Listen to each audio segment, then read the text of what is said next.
The Last Ride. Some roads don't appear on any map until you've already died on them. I didn't know that when I turned onto Black Hollow Road.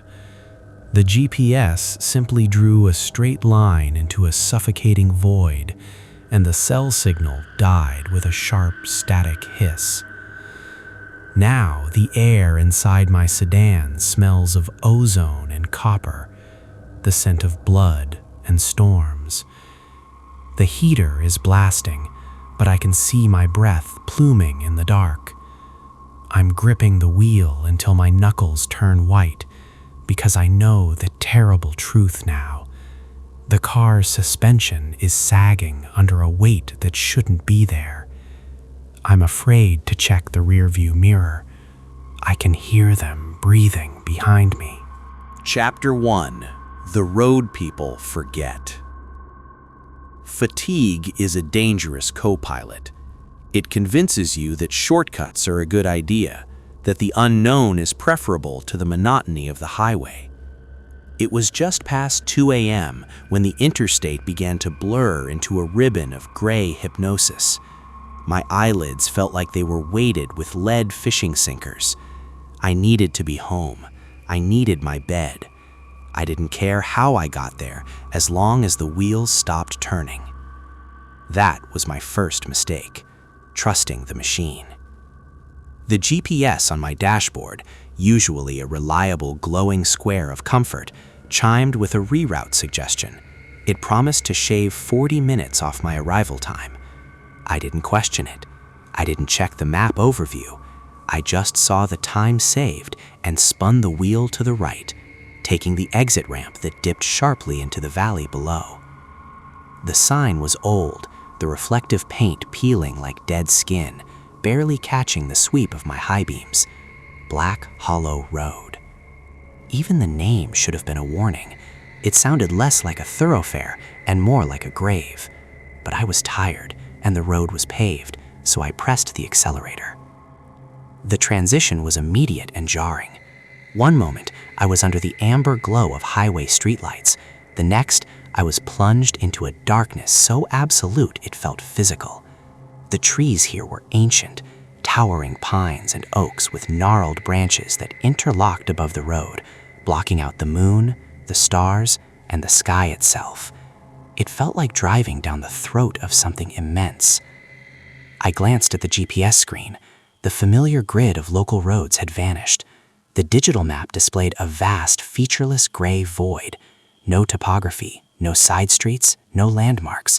Just a solitary blue arrow, my car, floating in a sea of nothingness.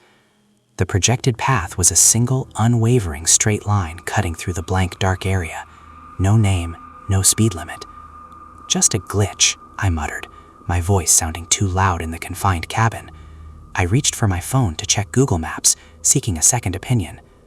No service. The signal bars were gone, not just low, completely zeroed out. The little X in the corner of the screen mocked me. A prickle of unease started at the base of my neck, the kind of primal instinct that kept our ancestors from wandering too far from the fire. I considered turning around. I actually slowed the car, my foot hovering over the brake, intending to pull a U-turn. Then, the fog rolled in. It didn't descend gradually. It didn't creep. It slammed into the car. 1 second, I was looking at the tunnel of trees. The next, the world was erased by a wall of white. It was thick, sudden, and deeply unnatural. It swirled with a violence that suggested intention, churning around the chassis like floodwater. I slammed on the brakes, the tires skidding on asphalt that suddenly felt slick, greasy. The car lurched to a halt. My heart hammered against my ribs. I could see nothing. My headlights, usually powerful LED beams that cut through the night, were rendered useless. The light fractured against the mist, reflecting back into my eyes, creating a blinding, milky glare. It was like staring into cataracts. "Okay," I whispered. "Okay, just wait it out." I put the car in park, but left the engine running.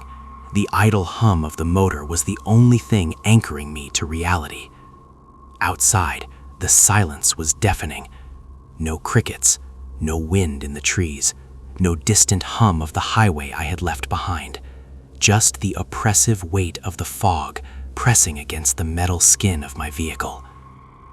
The temperature inside the cabin began to plummet. I checked the dashboard. The external thermometer was dropping rapidly. 60 degrees, 55, 45. I turned the heater knob to the max, waiting for the blast of warm air, but the cold seemed to seep through the floorboards, through the doors, radiating from the glass itself. Then, the windshield started to change. I frowned, leaning forward, squinting through the glare. Condensation was forming. That in itself wasn't strange. The temperature differential was extreme. But condensation usually forms on the inside when it's cold out and you're warm in. This was forming on the outside. Patches of gray moisture bloomed on the glass, opaque and dense. I reached for the wiper stalk to clear it, but my hand froze midair. The shapes weren't random. The fog wasn't just clinging to the glass, it was being breathed onto it. I watched in paralyzed horror as the condensation coalesced into distinct, oval patterns. They appeared rhythmically. One patch, then another slightly to the left, then 3 more near the passenger side. They were roughly the size of human faces. The hair on my arms stood up, electrified by a surge of adrenaline. I wasn't alone. There were people, things, standing right in front of my bumper, pressed against the hood, leaning over the glass. I couldn't see them. The fog was too thick, a white shroud hiding whatever was casting that breath. But the evidence was there, writing itself in fleeting moisture on the windshield. The patches grew more detailed. The condensation didn't just show the heat of breath, it began to outline the negative space where skin pressed against glass. I saw the smudge of a forehead, the crush of a nose, the hollow imprint of an open mouth. They were looking in. There were dozens of them. The windshield was filling up with the ghostly imprints of faces, crowding together, overlapping, fighting for a glimpse of the driver. They were silent, but the visual cacophony was screaming. My breath hitched in my throat, turning into a ragged wheeze. My instinct screamed at me to lock the doors, but they were already locked. I jammed my hand down on the horn, desperate to break the silence, to scare them away. Beep! The sound was jarring, violent. The faces didn't flinch. The condensation patterns didn't pull back. If anything, they pressed harder. The glass groaned under the pressure, a sickening creak that vibrated through the dashboard. I grabbed the gear shift, my hand trembling so violently I nearly missed the stick. I threw the car into drive. I didn't care if I couldn't see. I didn't care if I ran off the road. I had to move. I had to get away from the breathing wall. I stomped on the gas. The tires spun, catching traction, and the car lurched forward into the white void. The movement forced the wind against the glass, wiping the condensation away, smearing the ghostly faces into streaks of water that ran up the windshield like tears. I drove blind. I drove with the terror of a prey animal flushing from cover. The fog swirled and parted reluctantly as I plowed through it, the speedometer climbing. 20, 30, 40. I was moving, but the dread didn't dissipate. The isolation of Black Hollow Road had swallowed me whole. I was a foreign object in a dead vein, and the organism around me was waking up to reject me. I gripped the wheel, eyes darting from the white abyss ahead to the dark mirrors. I was alone in the car. I knew I was alone. But as the heater finally kicked in, blowing hot, dry air into my face, the silence of the cabin felt heavy, pregnant with a presence that hadn't been there a mile ago. The ride had only just begun. Chapter 2: The Radio Whisper.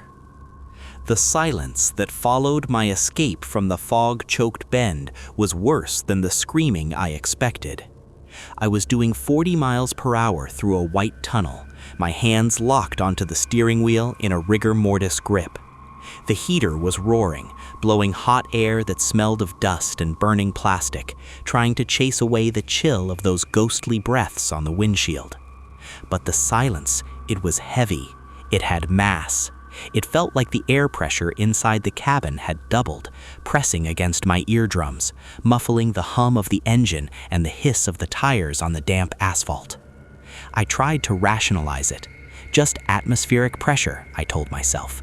Just a freak weather pattern in a valley the maps forgot. I reached for the volume knob on the dashboard, needing noise, any noise. A late-night talk show, a classic rock station, even a mesmerizing pop loop. Anything to drown out the memory of those hollow faces pressing against the glass. My finger hovered over the power button, but before I could touch it, the display flickered. The small LCD screen, which had been dark, suddenly washed the cabin in a sickly green glow. Click. The sound was sharp, like a breaker snapping in a quiet house. I flinched, jerking the wheel slightly to the left before correcting. I hadn't touched it. The radio had turned itself on.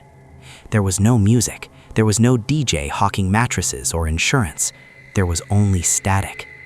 But it wasn't the clean, white noise of an empty frequency. It was wet.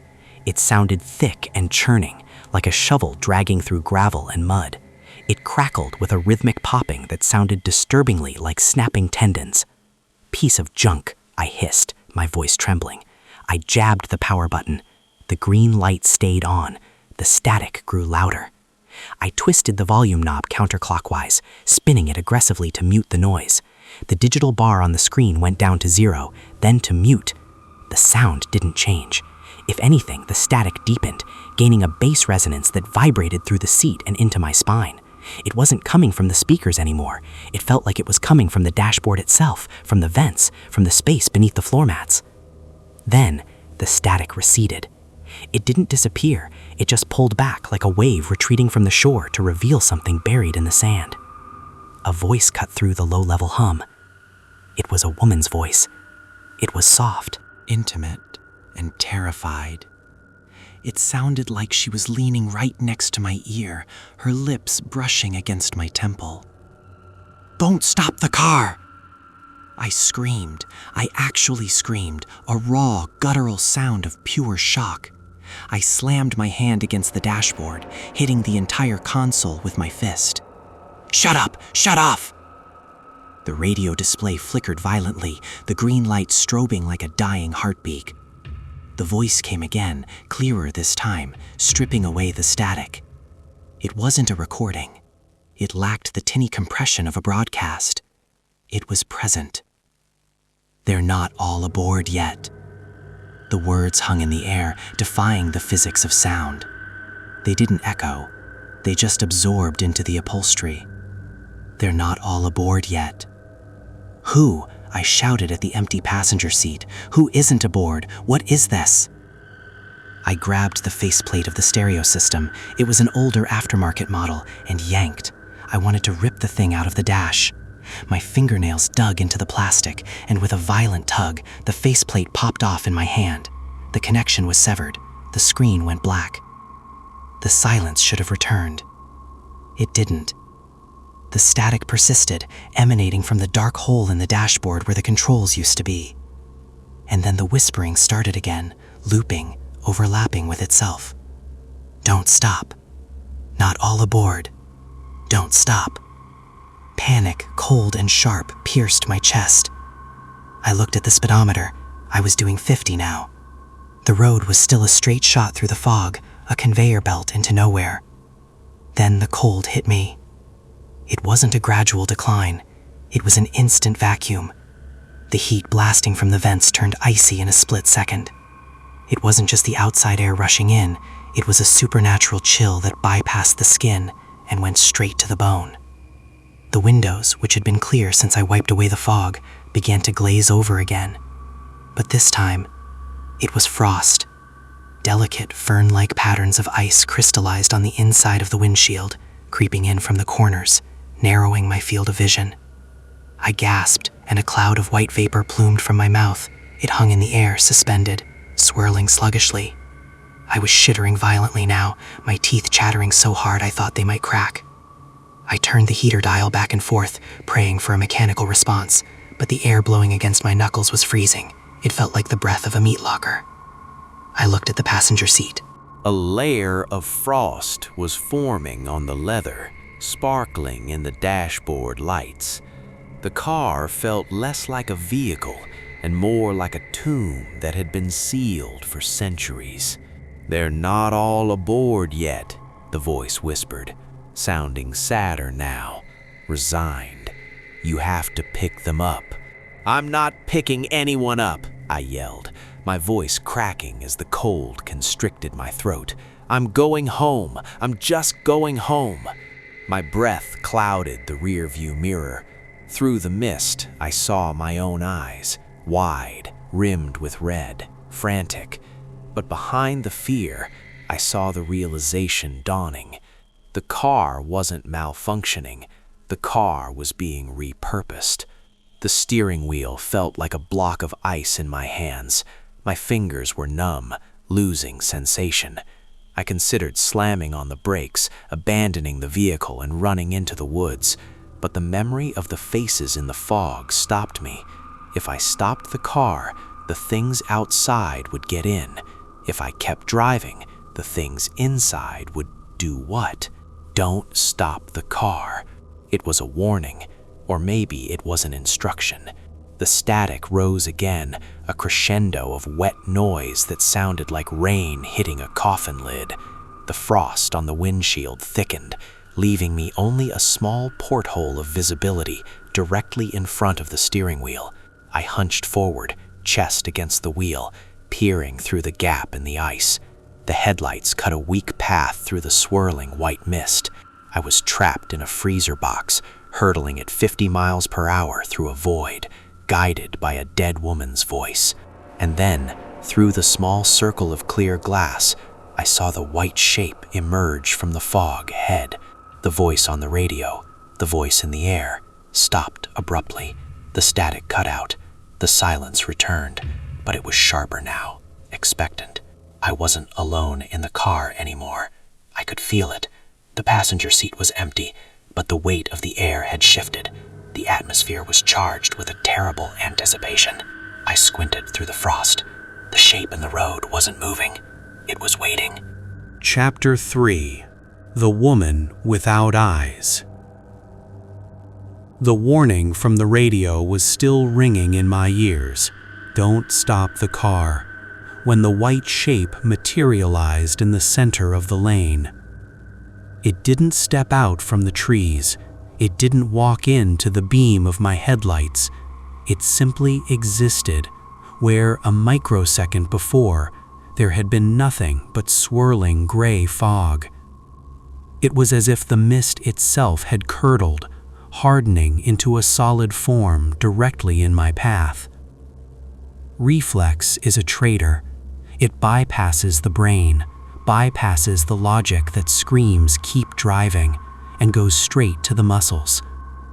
My foot slammed onto the brake pedal with enough force to bruise the bone. The sedan locked up. The anti-lock braking system stuttered, thump, thump, thump, thump, thump, vibrating violently through the chassis. The tires shrieked, a high-pitched wail of burning rubber that sounded like a dying animal, tearing against the damped asphalt. The seatbelt seized across my chest, knocking the wind out of me as the car fishtailed, the rear end trying to overtake the front. I fought the wheel, knuckles white, breath trapped in a painful lump in my throat. The car slid, the world outside tilting in a dizzying smear of black trees and white fog. Then, with a final lurching jolt, the car stopped. The silence that rushed back in was instantaneous and absolute. The engine had stalled, the heater had cut out. The only sound was the ticking of the cooling metal and the frantic jackhammer rhythm of my own heart. I was gripping the wheel so hard my hands were shaking.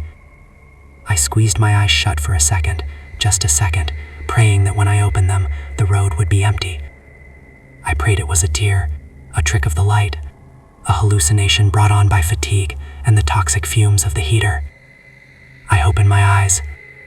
She was still there. The car had stopped less than 5 feet from her. My head beams were cutting right through her, bathing her in a harsh, clinical illumination that revealed every terrible detail. It was a woman. She was standing perfectly still, her bare feet planted on the freezing tarmac. She wore a dress that might have once been a wedding gown, or perhaps a burial shroud. It was white, but not a clean white. It was the color of old bone, stained with damp patches of earth and mold at the hem. The fabric didn't move in the wind. It hung heavy, sodden, clinging to a frame that looked too frail to support it. But it was her face that froze the blood in my veins. Her skin was pale, translucent, blue-veined like skimmed milk. Her hair hung in wet, dark ropes over her shoulders, dripping water onto the road. And where her eyes should have been, there was nothing. I don't mean she was blind. I don't mean her eyes were closed. I mean the sockets were empty. They were 2 perfect, ragged holes of absolute darkness, tunneling back into a skull that shouldn't have been able to hold a consciousness. There was no blood, no scarring, just a deep velvet void that seemed to absorb the light from my headlamps. It was as if someone had taken a thumb and simply pressed the reality of her eyes out of existence. I couldn't breathe. I couldn't look away. The primal part of my brain was screaming at me to reverse, to run, to get out, but I was paralyzed by the sheer wrongness of her presence. Then, she moved. It wasn't a walk. She didn't lift her feet. She leaned forward, just an inch, toward the windshield. The movement was jerky, unnatural, like a marionette with tangled strings. Her jaw unhinged. Slowly, agonizingly slowly, her mouth opened. It kept opening, stretching the skin of her cheeks until it seemed they would tear. It was a cavernous maw, black and wet. She was trying to speak. I saw the muscles in her throat work. I saw her tongue, gray and swollen, move behind her teeth. She was forming words, screaming them at me through the glass, but no sound penetrated the car. Silence. Just the visual of a woman screaming into the void, her eyeless sockets fixed on mine. I could feel the intent radiating from her. It wasn't anger. It was something far worse. It was recognition. She knew me. She had been waiting for me. No, I whispered, the words scraping out of my dry throat. No, no, no. My hand fumbled for the ignition key. I twisted it. The engine sputtered, coughed, and died. The woman in the road took a step forward. I twisted the key again. Come on. Come on. The engine whined, struggling against the cold. She took another step. She was right at the bumper now. If she reached out, she could touch the hood. The hollows of her eyes seemed to expand, growing larger, swallowing my vision. I blinked. It was an involuntary spasm, a momentary break in the staring contest. When my eyelids snapped open a fraction of a second later, the road was empty. The high beams cut through the fog, illuminating nothing but wet asphalt and the encroaching wall of mist. The woman was gone. No fading away, no walking into the woods. She had simply ceased to be in that space. I let out a breath I didn't know I was holding. A ragged gasp that fogged the air in front of my face. Jesus, I hissed. Jesus Christ. I slumped back against the seat, the adrenaline crash making my limbs feel heavy and useless. It was a hallucination. It had to be. The stress, the fog, the creepy radio. It was all playing tricks on my mind. I needed to get out of here. I needed to restart the car and drive until I hit civilization. I reached for the key one more time, my hand trembling. Clack. The sound came from behind me. It was distinct, mechanical, unmistakable. It was the sound of the rear driver's side door handle being lifted. My heart stopped. The blood drained from my face so fast I felt dizzy. Creak. The heavy, metallic groan of the hinge hollowed.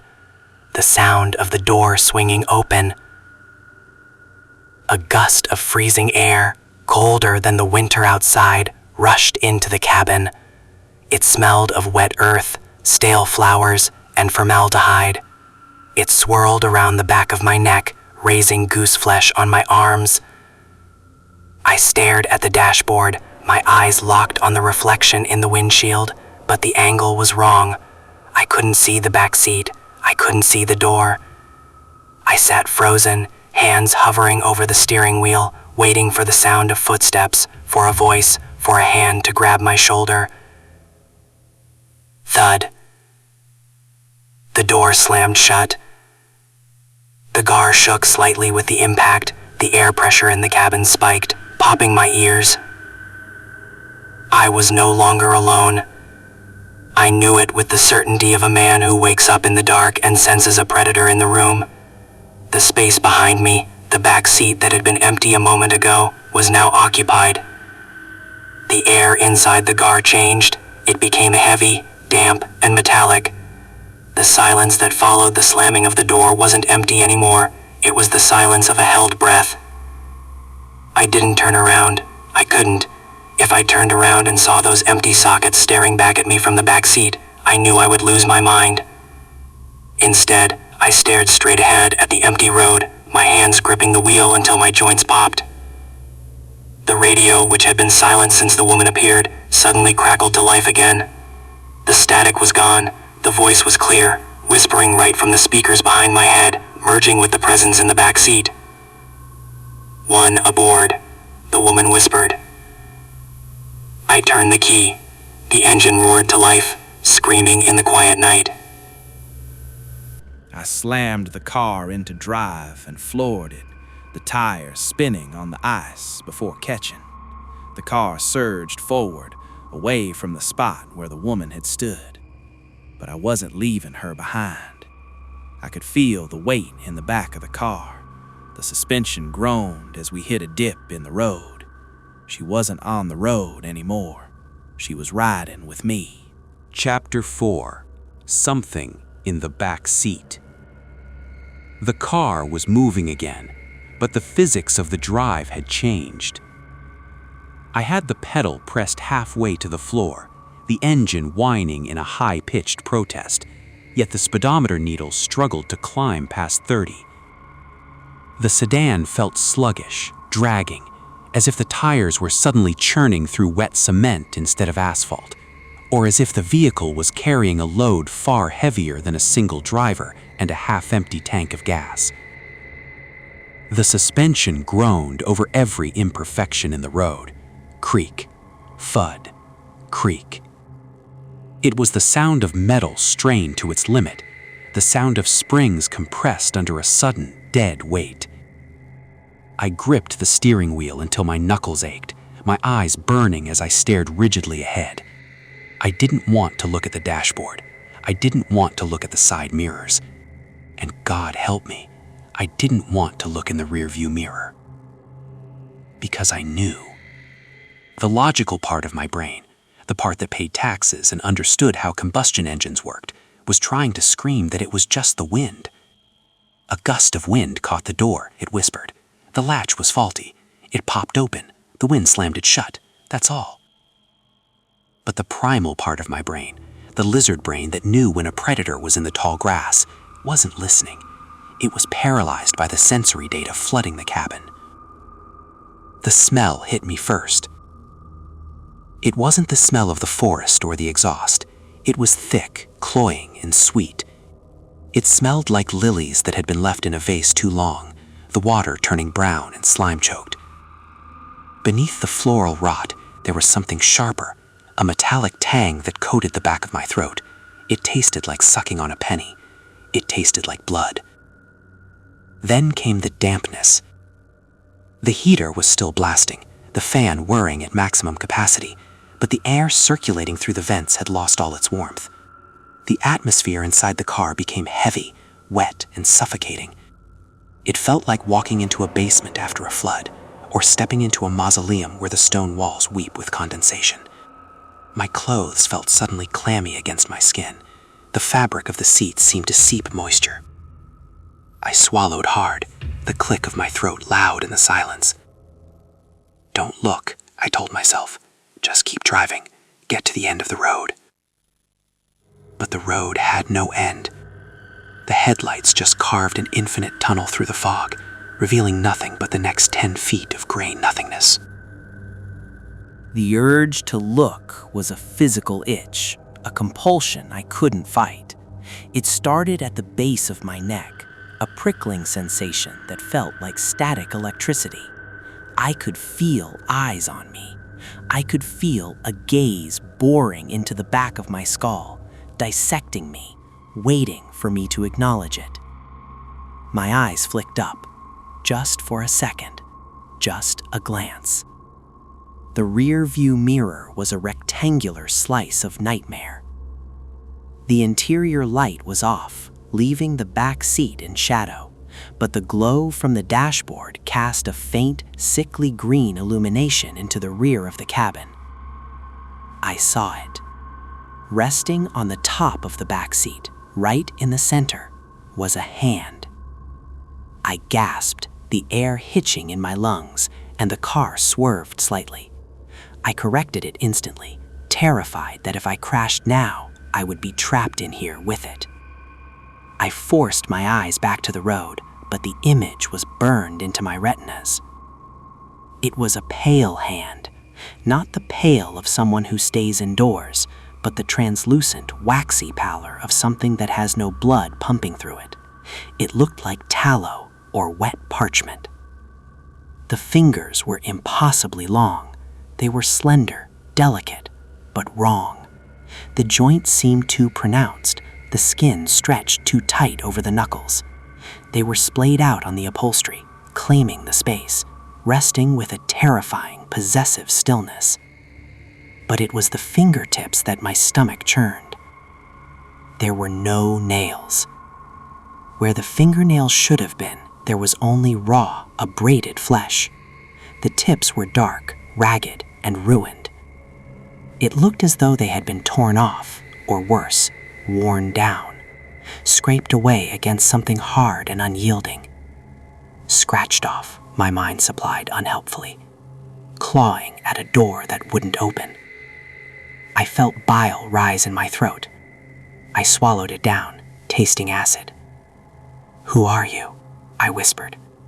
My voice was barely audible, trembling so bad the words fractured. There was no answer, no movement. I checked the mirror again. I couldn't help it. The hand was still there. It hadn't moved a millimeter. It was just resting, waiting. But now I noticed something else. To the left of the hand, deep in the shadows of the corner, there was a shape. It was darker than the darkness around it. A silhouette. The bulk of a shoulder. The curve of a head. I couldn't see a face. The shadows were too deep. Or maybe my mind was refusing to process the visual information to protect itself. But the presence was undeniable. The air in the back seat was displaced by mass. Someone was sitting directly behind me. I could hear the breathing now. It wasn't the rhythmic inhalation of a living person. It was wet. A slow, bubbling rattle that sounded like air being forced through liquid.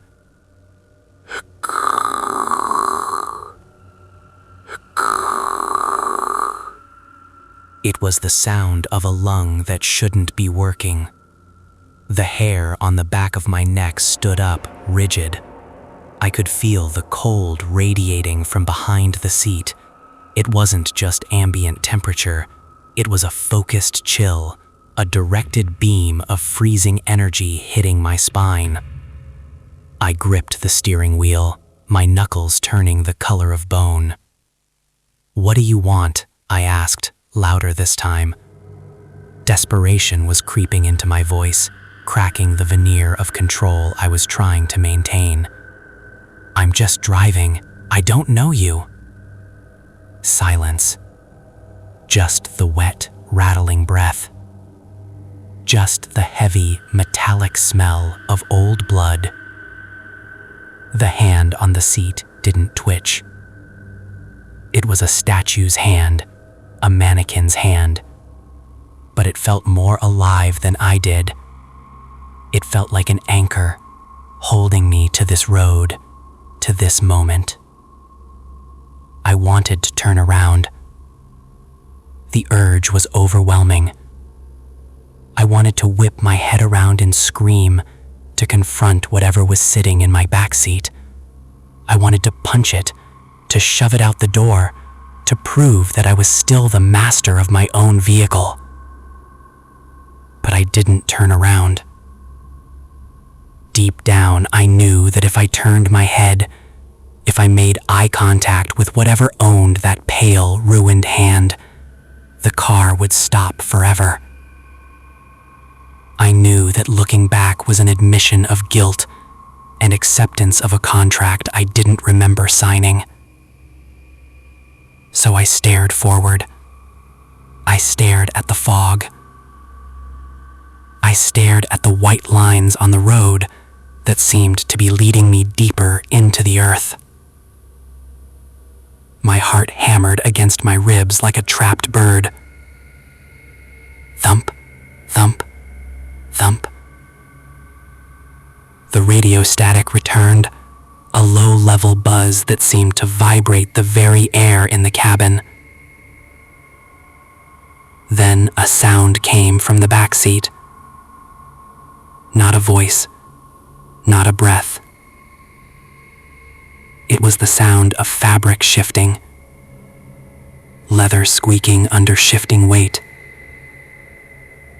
The passenger was getting comfortable. The hand on the seat finally moved. The index finger, raw and nailless, lifted slowly and tapped the upholstery. Tap. Tap. Tap. It was a rhythm. A waiting game. I kept driving. Tears of terror stinging my eyes, blurring the road ahead. I was the chauffeur of the damned. And the ride was far from over. Chapter 5: GPS to the Cemetery. The silence in the car was no longer empty. It was occupied. It had mass and texture, thick with the smell of copper and wet earth, pulsating with the ragged, wet breathing of the thing sitting directly behind my head. I drove with my elbows locked, staring so hard at the white lines of the road that they began to burn into my retinas like scars. I didn't dare look at the rearview mirror again. The image of that pale, nailless hand resting on the upholstery was branded into my mind. I could feel its presence like a block of ice against my spine, radiating a cold that the car's heater couldn't touch. Then the dashboard chimed. Bing! The sound was cheerful, synthetic, and utterly terrifying in the suffocating quiet. It was the standard alert tone of the GPS, a sound I associated with road trips and commutes, not nightmares. I flinched, the car swerving slightly. The screen, which had been displaying that endless straight line through the void, suddenly flashed. The map zoomed out, then spun dizzyingly before zooming back in on a new trajectory. The robotic voice spoke. It wasn't the smooth, generic female alto I was used to. It sounded strained, the digital syllables clipped and distorted, as if the audio file had been corrupted by water damage. Recalculating. Route changed. I swallowed the lump of bile in my throat. "No," I whispered. "No, just stay on the road. Just keep going straight." "In 500 feet," the voice crackled, the static underneath the words sounding like dry leaves being crushed. "Turn left onto Cemetery Road." My heart hammered against my ribs. Cemetery Road. I knew that name. I knew it not from a map, but from a memory I had buried under 3 years of therapy and denial. "There is no left turn," I said aloud, my voice rising in panic. "There's nothing out here, it's just woods." I looked ahead. The headlights cut through the fog, illuminating the dense wall of pine trees flanking the asphalt. There was no intersection, no signpost, just the endless tunnel of black and gray. "Turn left, now," the GPS commanded. "I can't," I shouted, gripping the wheel tighter. "There's no road." But the car disagreed. The steering wheel jerked in my hands. It wasn't a drift or a pull from the alignment. It was a violent mechanical seizure. The wheel spun counterclockwise with a force that nearly snapped my wrists. I gasped, fighting it, trying to wrestle the sedan back to the center line. "Stop. What are you doing?" The metal felt alive under my palms. It vibrated with a low, harmonic frequency, humming like a tuning fork. The car wasn't just a machine anymore. It was an extension of the will that occupied the back seat. The headlights swept across the trees on the left, and for a second, I thought we were going to crash straight into the trunks. I braced for impact, squeezing my eyes shut. But we didn't hit wood. We hit gravel. The tires crunched loudly as the car veered off the asphalt onto a narrow, hidden track I hadn't seen until we were already on it. The smooth hum of the highway was replaced by the jarring rumble of stones popping against the undercarriage. I slammed on the brakes. The pedal went to the floor. Nothing happened. The car continued to roll, maintaining a steady, funeral pace of 20 miles per hour. The engine revved independently of my foot. I was a passenger in the driver's seat. "Continue for 2 miles, the GPS stated. "Destination is on the right." I stared at the screen. The destination flag wasn't a checkered flag anymore. It was a small, pixelated cross. I looked out the window. The fog here was thinner, wispier, hanging in the branches like torn cobwebs. Through the gaps, I could see the shapes of the landscape, old stone walls, rusted iron gates, and beyond them, the jagged, uneven teeth of headstones rising from the overgrown grass. The cemetery. That cemetery. A cold sweat broke out on my forehead, freezing instantly in the chill air. The memory hit me with the force of a physical blow. 3 years ago, a rainy Tuesday night, I had been driving too fast, late for a meeting that didn't matter. The intersection had been slick with oil and rain. I ran the red light. I remembered the blur of motion, the screech of tires, and then the deafening, bone-shaking impact. I had T-boned an ambulance. It had been transporting patients from a pileup on the interstate to the county hospital. The impact had flipped the rig on its side, sending it skidding into the ditch that bordered this very cemetery. I remembered crawling out of my wrecked car, dazed, bleeding from a cut on my forehead, but alive. I remembered standing in the rain, watching the ambulance. The back doors were twisted shut. Smoke was pouring from the engine. I remembered the silence. Then the police came, the lawyers came, the insurance adjusters came. It was an unfortunate accident, the news report had said. The patients inside were transferred to another vehicle. No fatalities directly caused by the second crash. I had clung to that sentence. I had built my sanity on it. They were transferred. They were okay. I hadn't killed anyone. I was just a reckless driver who got lucky. But as my car crunched deeper down Cemetery Road, dragging me toward the rusted gates, the lie began to dissolve. The wheel vibrated again, a low, buzzing shudder that traveled up my arms and settled in my teeth. "You have arrived," the GPS whispered. The car rolled to a stop directly in front of the main gate. It was chained shut, a padlock the size of a fist holding the iron bars together. But beyond the gate, in the center of the graveyard, something was glowing. It was a faint, pulsating light, like a dying ember. I stared at it, my breath coming in shallow, terrified gasps. "Why are we here?" I whimpered. "I didn't do it. They said I didn't kill anyone." The air in the car grew heavier, the pressure dropping so low my ears popped painfully. The smell of copper and stale blood intensified, becoming so thick I could taste it on my tongue. From the back seat, the shifting sound returned. The leather groaned as weight was redistributed. And then, a sound that shattered my reality completely. It wasn't the GPS. It wasn't the radio. It was a voice, wet and gurgling, speaking directly into the back of my headrest. "Transferred," the voice rasped, the word bubbling up through a throat filled with fluid.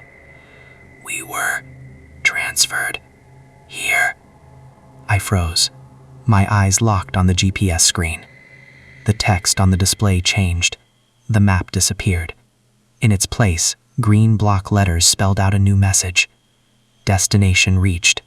Unmarked graves. The realization washed over me like ice water. They hadn't been transferred to a hospital. They hadn't been saved. The crash, my crash, had trapped them. The ambulance doors hadn't opened. I looked at the cemetery gate again. The fog swirled around the tombstones, and for a moment, the mist seemed to take the shape of a crushed, overturned vehicle. The engine died. The headlights cut out. Darkness swallowed the world. But inside the car, the dashboard lights cast a dim green glow on my face. And in the sudden quiet, I heard it. Knock. Knock. Knock. It wasn't coming from the cemetery. It wasn't coming from the woods. It was coming from the trunk of my car. Chapter 6. Knocking from the Trunk. The car was dead silent, save for the ticking of the cooling engine and the rasp of my own panicked breathing. The headlights had died, plunging the world outside into a suffocating blackness. Inside, the only illumination came from the sickly green glow of the dashboard clock, casting long, grotesque shadows across the cabin. I sat frozen, hands still gripping the steering wheel as if it were a lifeline. The air was thick, heavy with the scent of ozone, and something sweeter, rot-like.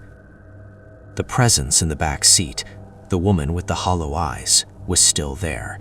I could feel the weight of her gaze on the back of my neck, cold and unblinking. Then it came again. Thump. Thump. Thump. 3 distinct knocks. They were muffled but unmistakable, reverberating through the chassis of the car. They didn't come from the doors. They didn't come from the hood. They came from the trunk. The sound was slow, deliberate. Thump, thump, thump. Like a fist striking metal, testing its strength. My heart hammered against my ribs, a frantic drumbeat that threatened to drown out everything else. I stared at the rearview mirror, but the darkness swallowed everything behind me. "Who's there?" I whispered, my voice trembling. "What is this?" The radio, which had been silent since the GPS announcement, crackled to life. The static was louder now, more aggressive, like a swarm of angry insects. Through the noise, a voice emerged. It wasn't the woman's voice this time. It was a chorus, a distorted, layered whisper that sounded like multiple people speaking at once. "You left them there." The words slithered out of the speakers, dripping with accusation. "They're still waiting." A jolt of electricity shot through my spine. The memory I had suppressed for 3 years, the one I had buried under layers of denial and legal sentiments, suddenly clawed its way to the surface. The crash, the rain, the ambulance on its side in the ditch. I remembered stumbling out of my wrecked car, dazed and bleeding. I remembered the silence of the woods, broken only by the hiss of steam and the drip, drip, drip of leaking fluids. I remembered staring at the ambulance's rear doors. They were twisted, jammed shut by the impact. And I remembered the sound. Thump. Thump. Thump. Faint knocking from inside the metal box, desperate, pleading. I had told the police I heard nothing. I had told myself I heard nothing. It was just the engine cooling. I had reasoned, just settling metal. But now, sitting in the dark on Cemetery Road, the lie crumbled. The knocking from the trump grew faster. Thump, thump, thump, thump. It wasn't a polite rap anymore. It was frantic. It was the sound of someone, something, trying to claw its way out of a coffin. The car shook with the force of the blows. The suspension groaned. "Open it," the radio whispered. "Let them out." "No," I screamed, squeezing my eyes shut. "I didn't know. I didn't know anyone was alive in there." "Liar," the voice hissed. "You heard them. You walked away." The knocking became a frenzy. It sounded like multiple hands pounding against the trunk lid, a cacophony of desperation. The metal boomed and echoed, filling the cabin with a rhythmic, terrifying beat. I fumbled for the door handle, desperate to escape the noise, to run into the woods and leave this cursed car behind. I pulled the latch. Locked. I hit the unlock button on the armrest. Click, click. The mechanism engaged, but the lock pin didn't move. I was trapped. The temperature in the car plummeted further. Frost began to creep across the dashboard, intricate patterns of ice spreading like veins over the plastic. My breath came in white plumes, freezing in the air. In the rearview mirror, a flicker of movement caught my eye. The darkness in the back seat shifted. The green glow of the dashboard caught the edge of a silhouette. The woman in the white dress leaned forward, her face emerging from the shadows. Her mouth was open in a silent scream, the skin stretched tight over her jaw. But it wasn't just her anymore. Beside her, another shape formed. A man in a paramedic's uniform, his face charred and peeling, one eye swollen shut. He stared at me with his good eye, a look of pure, unadulterated hatred. And beside him, a child. A small boy, maybe 7 or 8, clutching a teddy bear that was singed and missing an arm. His eyes were wide, glassy, reflecting the green light. He didn't blink. The knocking from the trunk stopped abruptly. The silence that followed was worse. It was heavy, expectant. It was the silence of a judgment being passed.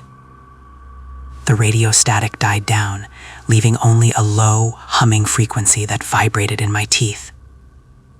Then, a new sound began. It wasn't knocking. It was scratching. Scritch. Scratch. Scritch. slow, agonizing sounds of fingernails dragging against metal. It was coming from the back seat now, from behind the upholstery, from inside the trunk. Clawing through the barrier that separated the dead from the living.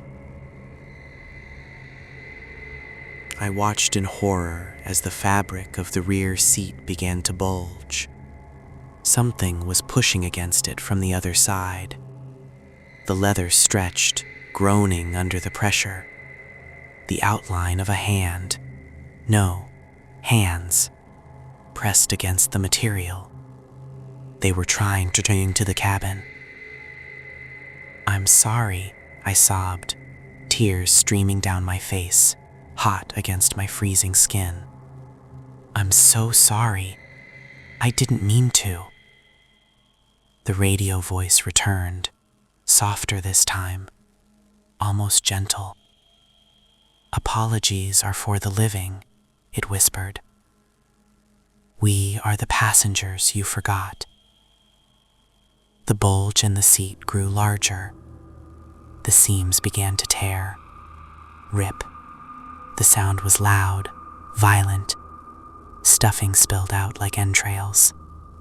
A hand burst through the tear. It was gray, covered in soot and dried blood. The fingers were twisted, broken.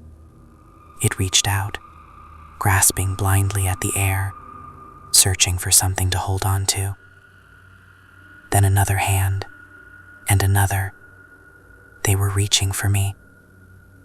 I pressed myself against the steering wheel, trying to put as much distance as possible between myself and the grasping limbs. But the car was small, and the dead were many. The woman in the white dress reached out. Her pale, nailless hand brushed my shoulder. The touch was ice cold. It burned through my jacket, searing my skin with a gold that went deeper than bone. It was the touch of the grave. I screamed, thrashing against the door, but it wouldn't budge. The radio crackled one last time. "Drive," it commanded. "Take us to the end." The engine roared to life on its own. The headlights flickered on, cutting through the darkness with blinding intensity. But the road ahead wasn't Cemetery Road anymore. It wasn't the forest. It was a highway. A wet, slick highway at night. Rain lashed against the windshield. And in the distance, I saw taillights. The red glow of an ambulance, moving slow in the rain. I wasn't just remembering the crash. I was reliving it. And this time, I wasn't alone in the car. Chapter 7: The Passengers. The trunk had gone silent. The frantic thumping had ceased, replaced by a suffocating stillness that was somehow worse. But the car wasn't empty, far from it. The air inside the cabin had thickened into a soup of dread, tasting of copper and charred meat. The temperature was arctic, my breath pluming in violent, ragged clouds that obscured the dashboard. I was paralyzed, my hands fused to the steering wheel, my gaze fixed on the rain-slicked highway that had materialized out of the fog. It was a loop, a memory made solid. The ambulance taillights ahead were red eyes in the dark, watching, judging. But the real judgment was closer. It was right behind me. I had been avoiding the rear-view mirror for miles, terrified of what a glance might confirm. But in this unnatural silence, the compulsion became irresistible. It was the same morbid curiosity that makes you look at a car wreck or peer into a dark room when you know you shouldn't. Slowly, agonizingly, I lifted my eyes. The mirror framed the back seat perfectly. I didn't scream. The sound died in my throat, choked off by a fist of pure, unadulterated horror. The back seat was full. There were 3 of them, squeezed shoulder to shoulder in the narrow space of my sedan. a tableau of violent death frozen in the sickly green light of the dashboard. On the left sat a paramedic. His uniform was scorched, the fabric melted into what remained of his skin. His face was a ruin of blistered flesh and exposed muscle, glistening wetly in the dim light. One side of his jaw was gone, revealing teeth that seemed too white against the blackened gums. He sat rigidly, his hands, burned claws, resting on his knees. He didn't blink. He just stared forward, past my head, into the rain. In the middle sat a man. His neck was twisted at an impossible angle, his head resting on his right shoulder as if he were trying to listen to the floorboard. His eyes were open, wide and bloodshot, fixed on the ceiling. His mouth hung open in a silent gasp, a dark hole that seemed to vibrate with a low, unheard frequency. He wore a hospital gown, stained with old brown blood. And on the right, the child. A boy, maybe 8 years old. He looked untouched by fire or impact, except for the stillness. He was pale, waxy, like a doll left out in the sun too long. He held a teddy bear against his chest, clutching it with white-knuckled intensity. The bear was missing an arm. The stuffing spilling out like entrails. The boy's eyes were huge, dark pools that seemed to absorb all the light in the car. They were locked onto mine in the mirror. He wasn't staring past me. He was staring at me. I croaked, my voice a broken whisper. I didn't mean to. The boy didn't move. His expression didn't change. It was a blank mask of accusation. Then the paramedic turned his head. The movement was slow, accompanied by the wet sound of peeling skin. Squelch. He looked directly at the back of my head. I could feel his gaze burning through the headrest. "You saw," a voice rasped. It didn't come from his mouth. His jaw was ruined. It came from the air itself, vibrating through the car's frame. "No," I whimpered. I was dazed. I was hurt. "You heard the knocking," the man with the twisted neck added. His voice was a gurgle, wet and choked. "You walked away." I thought help was coming. I pleaded. "The police, the ambulance, they said everyone was transferred." "We were transferred," the boy whispered. His voice was clear, childish, and terrifyingly calm. "Do you?" The car lurched forward, gaining speed. The speedometer needle climbed steadily. 50, 60, 70. I wasn't touching the gas. The car was driving itself, fueled by the collective will of the dead things in the back seat. The rain on the windshield intensified, drumming a frantic rhythm against the glass. The wipers slapped back and forth. Thwack, thwack. Thwack, thwack. Like a metronome counting down the seconds. I looked back at the mirror. The passengers hadn't moved, but they seemed closer now. Leaning in, the paramedic's burned hand was reaching toward the front seat. The man with the twisted neck seemed to be straightening, his head lolling sickeningly as he fought rigor mortis. And the boy was smiling. It wasn't a happy smile. It was a rictus of knowing. He raised the teddy bear, pressing its one good eye against the glass of the window, as if showing it the view. "Do you remember the sound?" the boy asked. "Before the fire?" I shook my head violently. "Stop it. Please. Knock, knock, knock." The boy mimicked, tapping the bear's paw against the window. "Let us out. Let us out." The smell in the car became unbearable. Burning hair, gasoline and the sweet, glowing scent of lilies. It was the smell of the crash site, resurrected and concentrated in the small cabin. I gagged, retching dryly. "Turn around," the paramedic commanded. "No," I shouted. "Look at us." The scream was deafening. It blasted from the speakers, from the vents, from the very walls of the car. It shattered my resolve. I turned my head. I looked into the back seat. They were there, real, solid. The paramedic was leaning forward, his ruined face inches from mine. I could see the individual blisters, the raw meat of his cheek. I could smell his breath, like charcoal and antiseptic.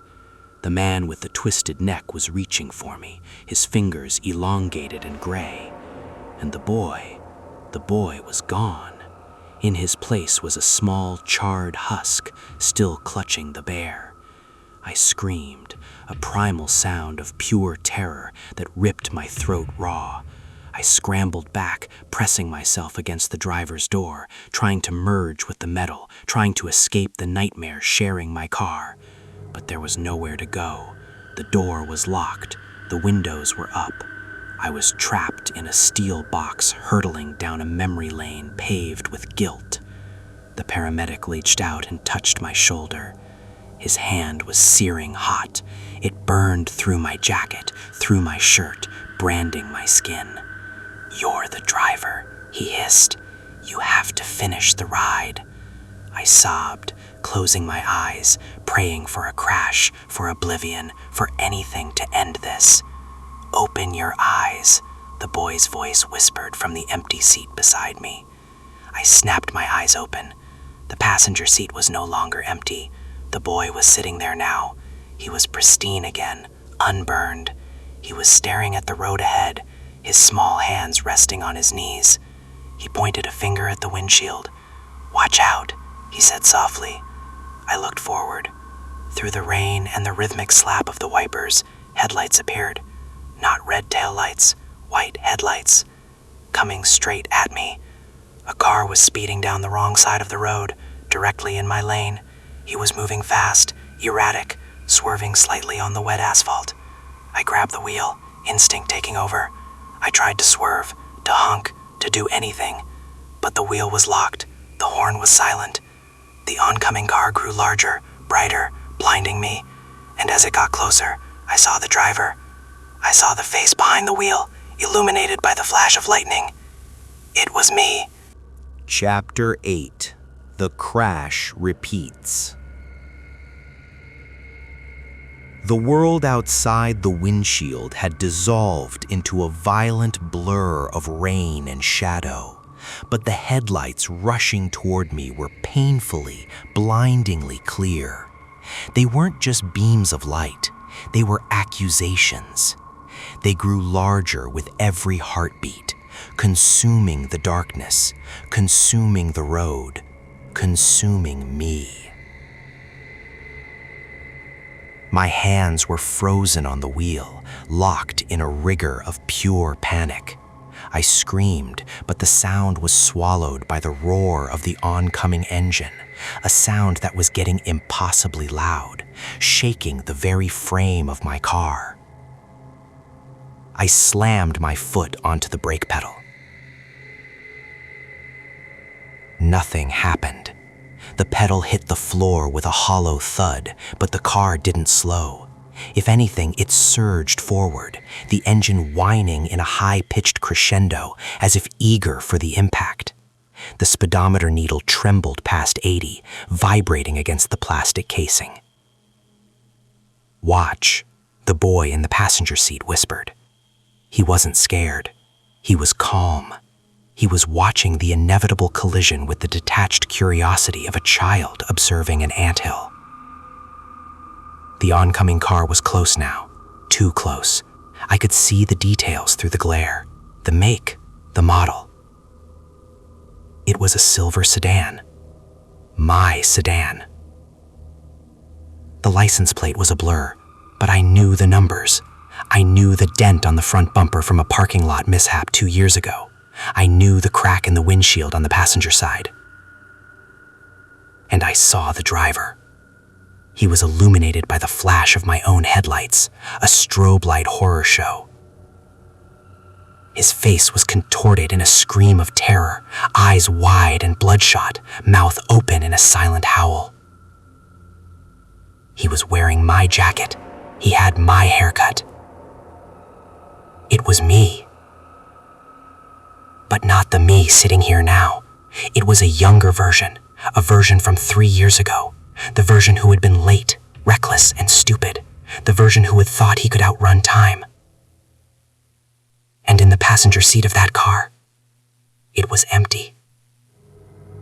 No boy, no woman with hollow eyes, no burned paramedic in the back, just me, alone, speeding toward my doom.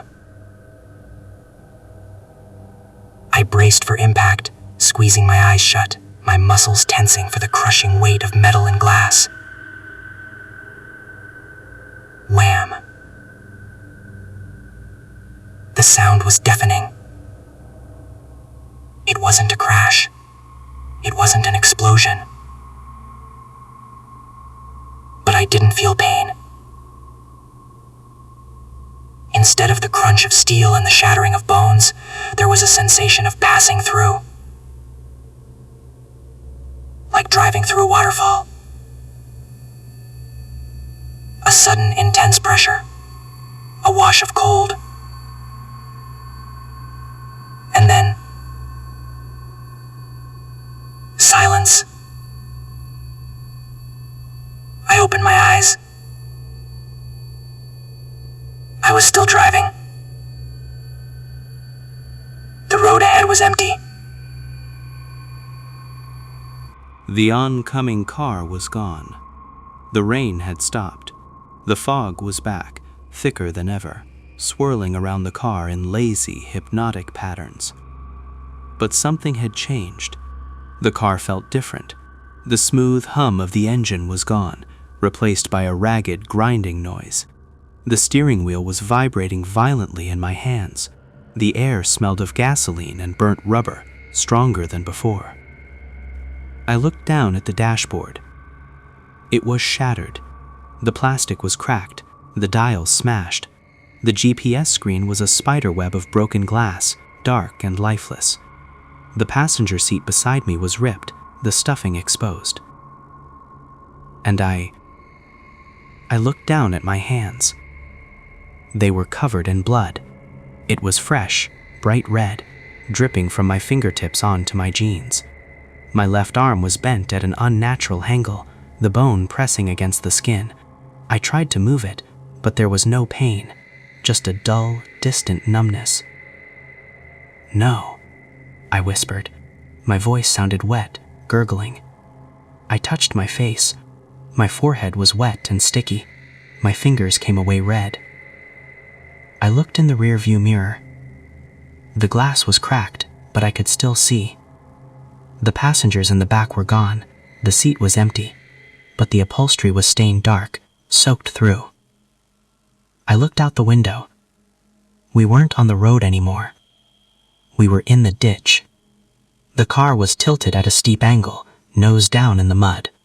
The headlights were smashed, one beam pointing uselessly into the dirt, the other flickering weakly against a tree trunk. And just beyond the tree, the ambulance. It was on its side, exactly as I remembered it. The back doors were twisted shut. Smoke was pouring from the engine, curling up into the night sky. But this time, I wasn't walking away. I was trapped inside the wreck. I tried to open the door. It was jammed. I pushed, shoved, kicked. The metal groaned but held fast. I was pinned. The steering column was crushed against my chest, pinning me to the seat. "Help!" I tried to scream, but it came out as a weak rasp. "Somebody help me!" The silence of the winch was absolute. No sirens, no approaching cars, just the hiss of steam and the drip, drip, drip of fluids leaking into the earth. Then, the sound returned. Knock. Knock. Knock. It wasn't coming from the ambulance this time. was coming from my trunk. I froze. The blood in my veins turned to ice. No, I whimpered. Please, no. Thump. Thump. Thump. Louder. Stronger. The car shook with each blow. Something was in there. Something big. The radio, which I thought was dead, crackled to life one last time. It wasn't static. It was clear as a bell. "You left us," the paramedic's voice said. "You walked away." "We were waiting," the woman whispered. "Now it's your turn," the boy giggled. The back seat of my car began to fold forward. The latch had broken. The seat back was being pushed down from inside the trunk. I watched in paralyzed horror as the gap widened. Darkness poured out from the trunk, a thick, palpable shadow that smelled of decay and old earth. And then, hands. Dozens of them. Pale hands, burned hands, small hands, twisted hands. They reached through the opening, grasping, clawing, pulling. They grabbed the headrests. They grabbed the seatbelts. They grabbed the roof. They were pulling themselves into the cabin. They were coming for the driver. I struggled against the steering column, panic surging through me like electricity. "Get away! I didn't mean to! It was an accident!"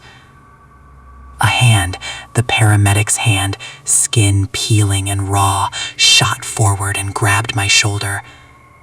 The grip was iron tight. It burned. It froze. It was the touch of absolute finality. "No accidents," a voice whispered directly into my ear. "Only passengers." Another hand grabbed my hair. Another grabbed my arm. They were swarming me, pulling me back, dragging me toward the opening in the seat.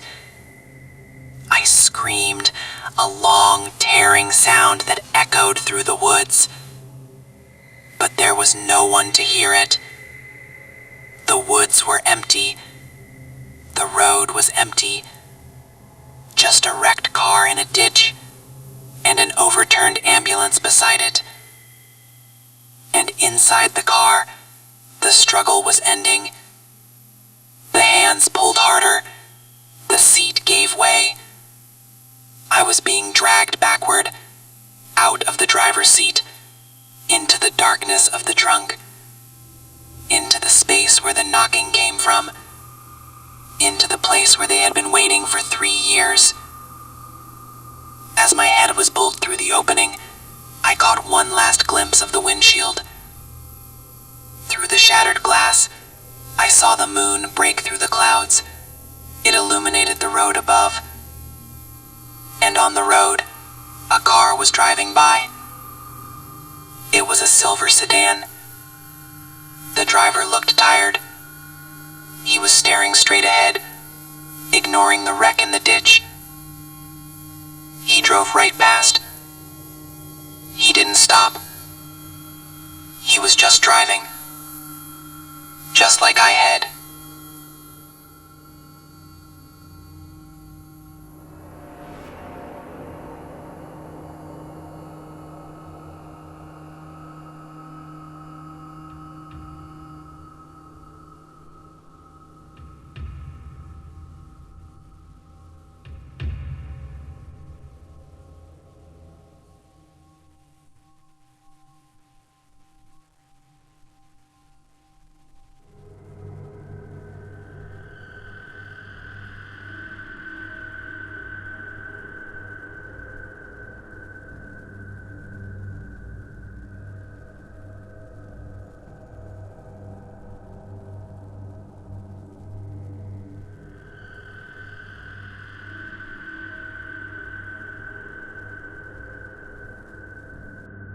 Chapter 9: The Truth. The impact of the realization hit harder than the crash itself. I wasn't just watching a memory. I wasn't just reliving a nightmare. I was part of the wreckage.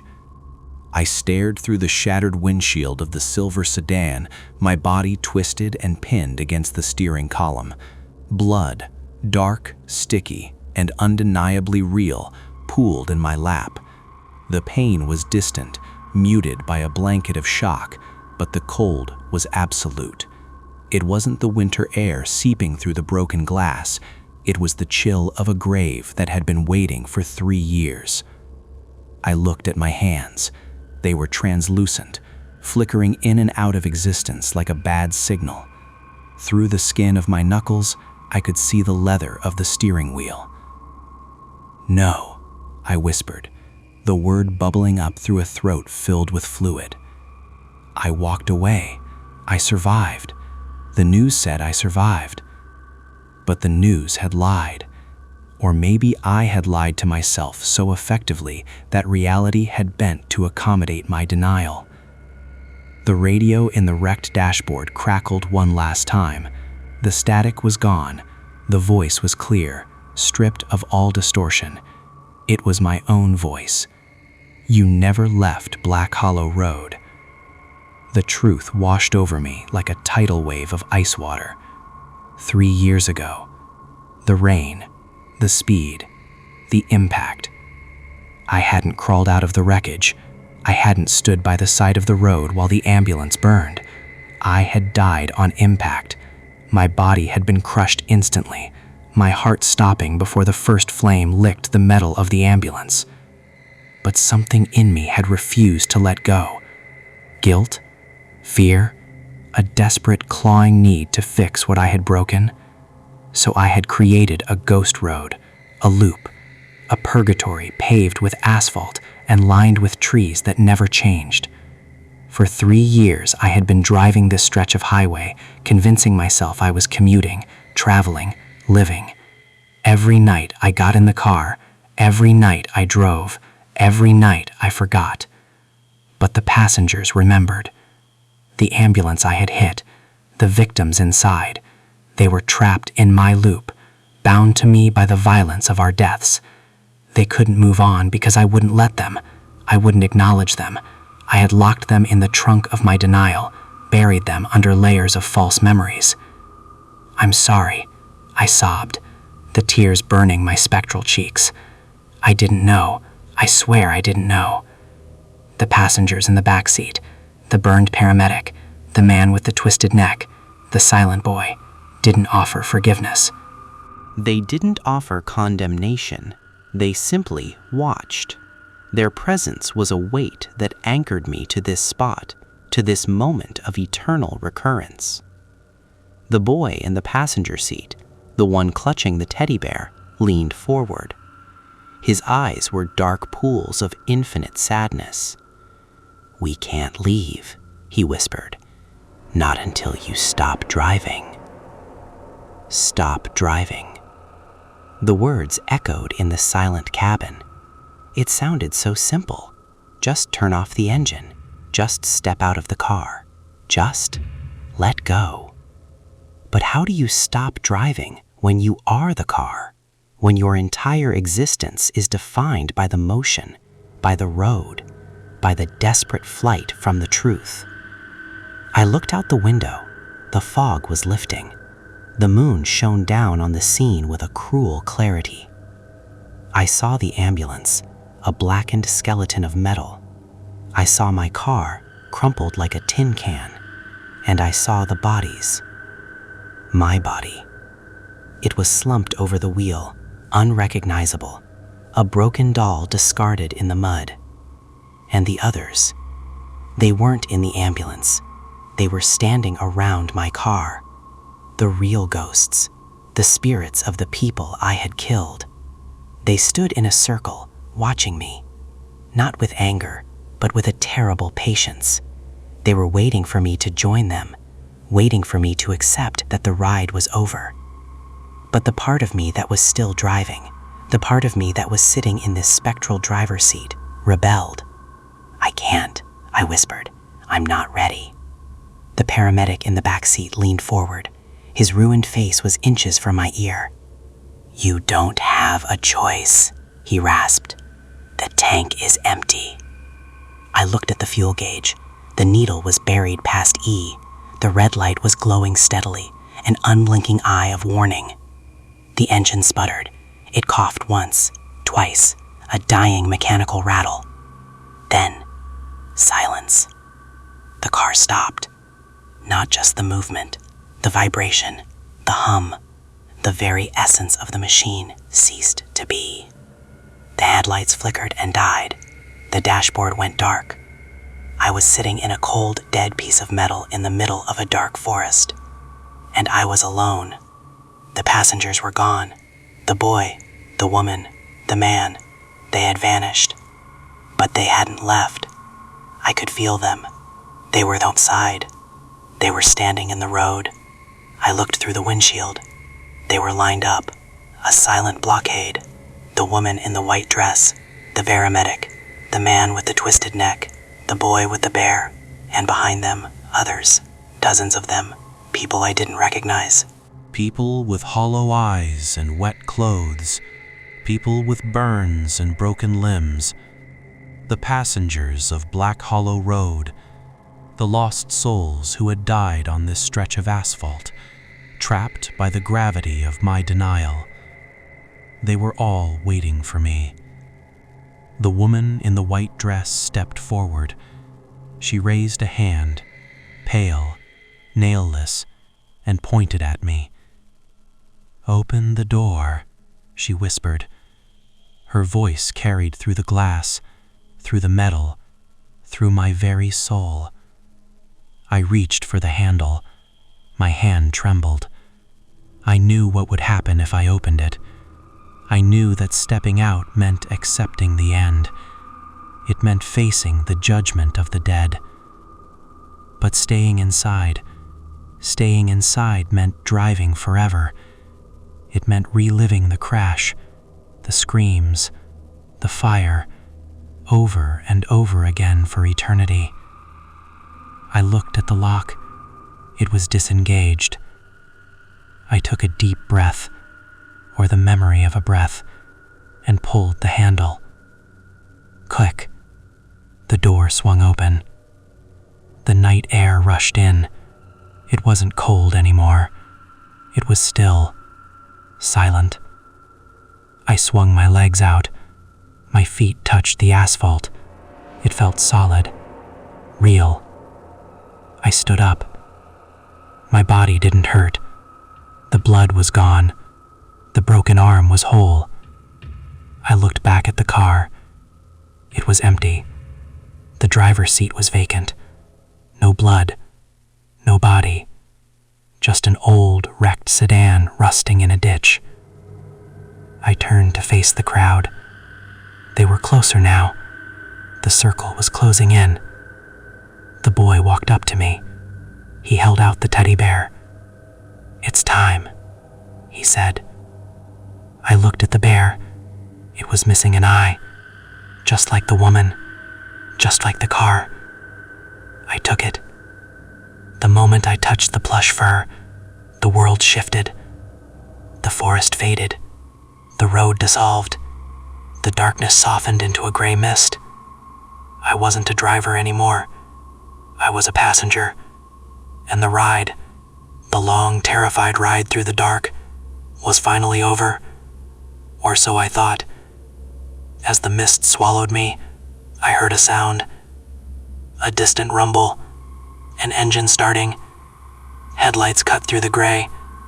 A car was approaching. It was a silver sedan. And behind the wheel was me. Again. Chapter 10. If You're Driving Tonight. The silver sedan tore through the mist, its high beams cutting twin tunnels of light into the suffocating gray. I stood in the center of the road, the asphalt cold and solid beneath my feet, holding the one-eyed teddy bear against my chest. I wasn't the driver anymore. I was the obstacle. I watched the car approach, mesmerized by the terrible familiarity of it. I knew the rattle of that loose heat shield. I knew the way the suspension sagged on the left side, and I knew the face behind the windshield. It was me. But it was a younger me. A me that still had hope. A me that was still rushing toward a future that would never arrive. His eyes were wide, panicked, darting between the GPS screen and the encroaching fog. He didn't see the ambulance in the ditch. He didn't see the charred paramedics standing in the tree line. He only saw me. I wanted to scream. I wanted to wave my arms, to throw myself at the hood, to force him to turn the wheel and drive into the trees, anything to stop the loop. I opened my mouth to shout, "Turn back! For God's sake, turn back!" But no words came out. My throat vibrated, but the sound that emerged wasn't human speech. It was a harsh, rhythmic crackle. It was the sound of a radio tuned to a dead frequency. It was the sound of static. The driver's eyes widened in terror. He slammed on the brakes. The tires locked, screaming against the wet pavement. The car skidded, fishtailing violently, sliding sideways toward me. I didn't flinch. I couldn't. I was anchored to the spot by a gravity heavier than the Earth's. The car slammed into me. There was no pain, no impact. The metal passed through me like smoke. I felt a sudden rushing vacuum, a sensation of being pulled apart atom by atom and reassembled in a different state of matter. I wasn't on the road anymore. I was inside the car, but I wasn't in the driver's seat, and I wasn't in the passenger seat. I was everywhere. I was the cold draft seeping through the vents. I was the condensation blooming on the glass. I was the heavy metallic smell of copper and ozone that suddenly filled the cabin.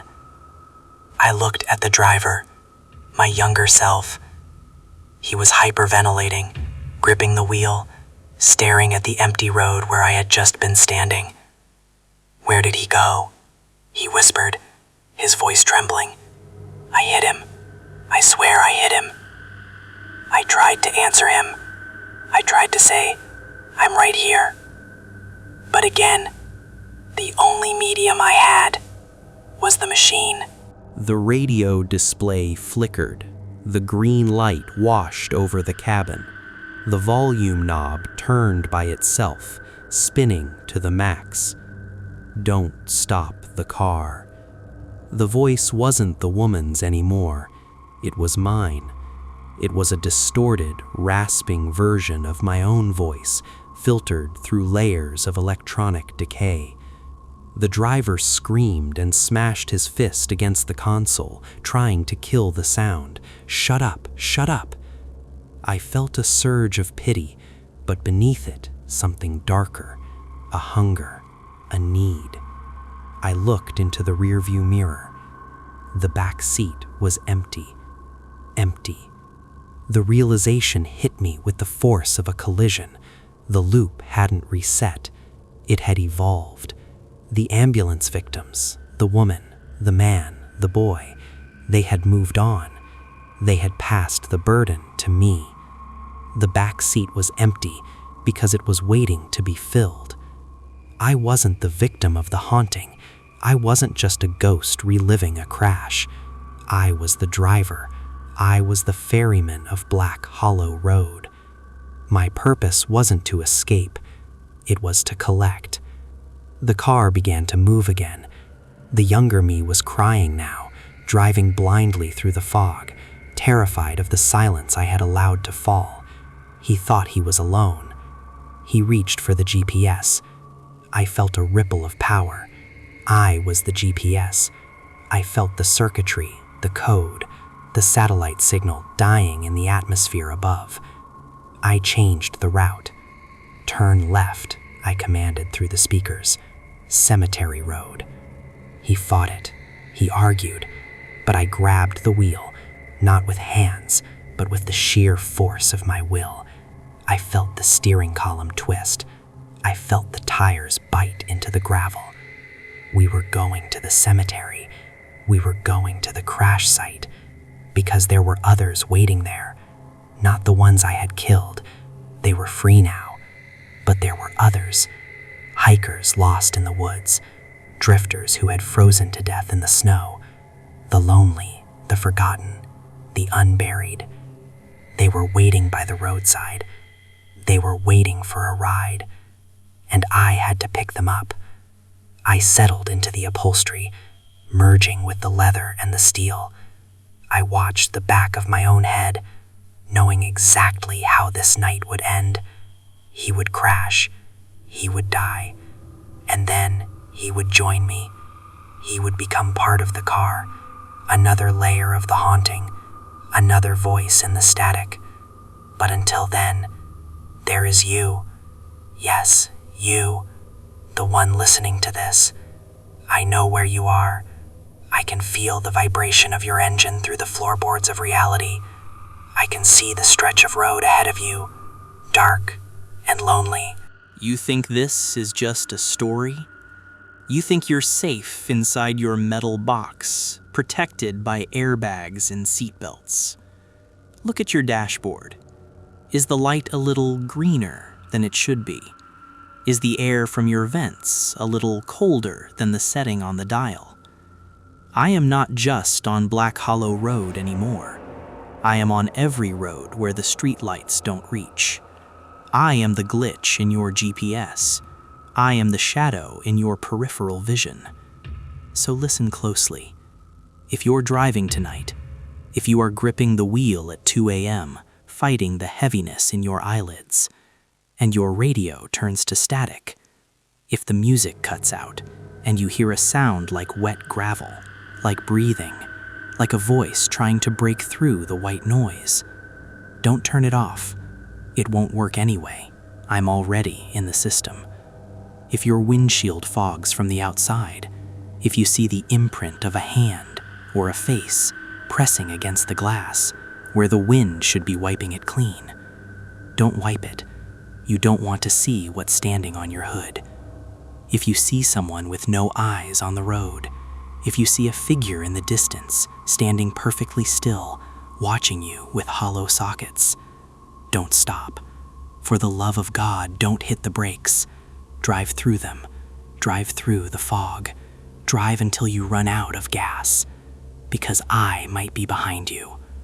Check your rearview mirror. Go ahead. Do it now. Is the back seat empty? Are you sure?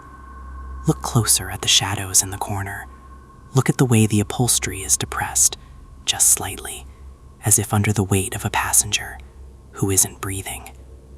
I'm still driving. I'm still collecting passengers. And I have plenty of room for one more.